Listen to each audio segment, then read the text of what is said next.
Ke kompetisi kasta tertinggi di Malaysia dan pelatih berusia 49 tahun ini berhasil melakukannya setelah menang di playoff melawan klub angkatan tentara Malaysia Januari lalu. Yes. Walaupun tidak ditargetkan spesifik, tim kini berhasil naik ke papan atas klasemen dan berada di peringkat 4 dari 12 tim yang berlaga di Malaysia Super League. So that's a amazing jump ya, datang-datang aja udah langsung. Iya, jadi kayak impact kerasa kayak Jurgen Klopp gitu. Benar-benar ya, baru aja kita bahas. Topik kita hari ini kita ya Zidane, terus Jurgen Klopp. Sekarang ada Coach RD sama prestasi. Kalau gitu langsung kita ngobrol-ngobrol sama Coach RD-nya. Coach, sekali lagi congratulations ya sudah menjadi pelatih terbaik bulan April di Liga MSL. Tapi kalau ngomongin soal adaptasi yang dihadapi oleh Coach RD seperti apa sih Coach? Karena kita tahu kan dari awalnya tim yang bisa dikatakan tim yang dari divisi bawah gitu kan, sekarang langsung berada di peringkat atas di MSL. Ya memang dalam kontrak awal saya memegang tim yang bermain di Liga Perdana atau Premier League, bukan Super League.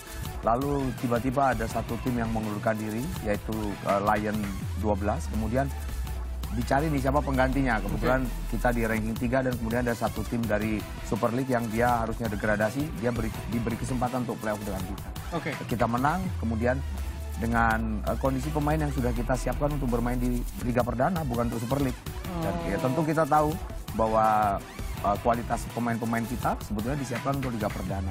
Tapi pemain cukup baik dalam merespons setiap latihan yang kita berikan. Walaupun proses adaptasi selalu membutuhkan waktu. Nah itu kan kadang-kadang adaptasi kan nggak gampang ya Coach ya. Nggak mudah. Belum mendapatkan respect dari para pemain-pemain baru pun itu kadang-kadang sulit didapatkan gitu kan. Iya, seperti kayak Leicester Dream Season juga kan, yang dimana mereka juga sangat ada improvement di dalam satu musim. Apa mungkin Coach RD ada karakteristik dari tim sendiri yang bisa bikin improvementnya segitu drastis dari musim sebelumnya? Satu hal yang kemudian saya lakukan adalah memang berbeda ya. Metode latihan kita dengan yang sebelum mereka buat berbeda. Satu sisi selalu saya katakan bahwa latihan sepak bola adalah sebanyak mungkin mereka impact dengan bola.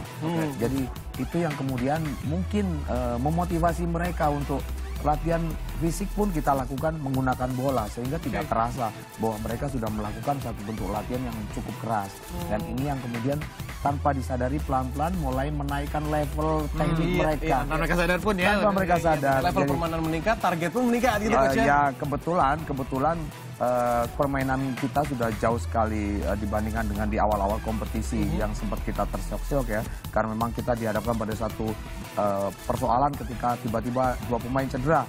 Ada satu striker kemudian satu Roy Chan yang pemain dulu main di Indonesia yang besok mau main dia cedera. Tapi kalau ngomong soal pemain nih Coach ya, kan banyak sekali beberapa pemain asing yang dipakai di tim gitu. Tapi kenapa sih Coach RD ini lebih memilih pemain-pemain yang sudah akrab dengan Liga Indonesia? Atau ada mungkin kedekatan langsung sama Coach RD waktu di Indonesia? Ya pertama dalam kita mengambil pemain pasti dari sisi kualitas. Paling penting kedua mental.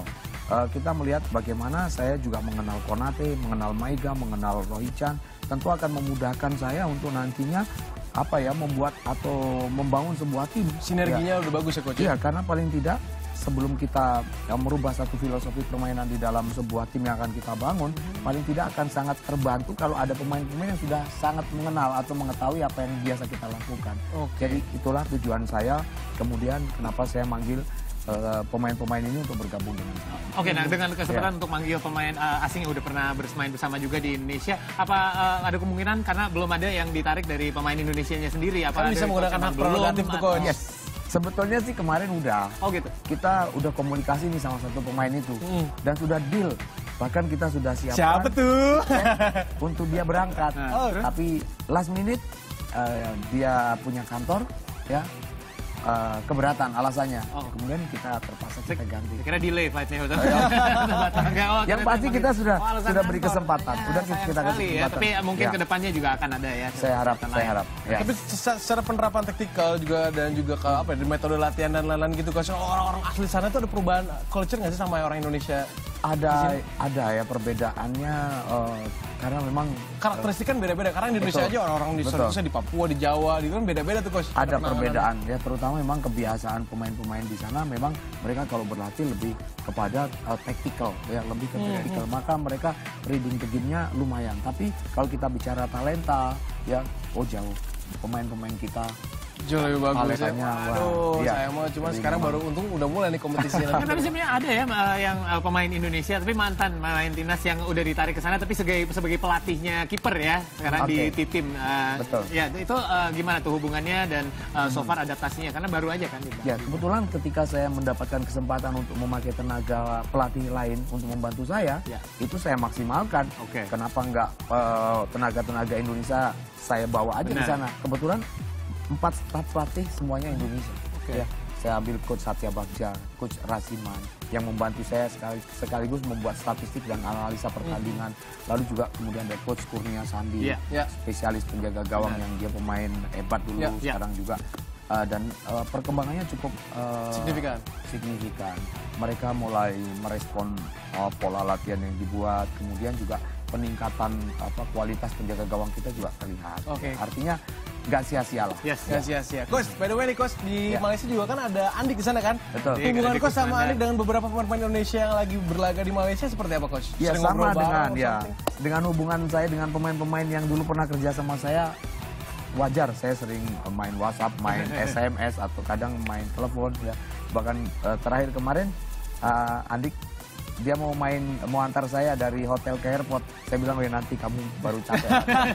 Terus dia mau ajak makan. Sering lah ya. Dedi pun sering komunikasi dengan saya. Itu orang Indonesia banget kan, kalau kita kemanapun kita akan pasti ngumpul-ngumpul. Saya juga mau Coach, antar Coach ke Malaysia. Kapan saya dadak? Kapan saja. Saya mau minta tanda tangan pemain-pemain sana ya. Oke, by the way kita ini bakal masih ngobrol-ngobrol sama Coach RD, makanya jangan kemana-mana, tetap di Netsport.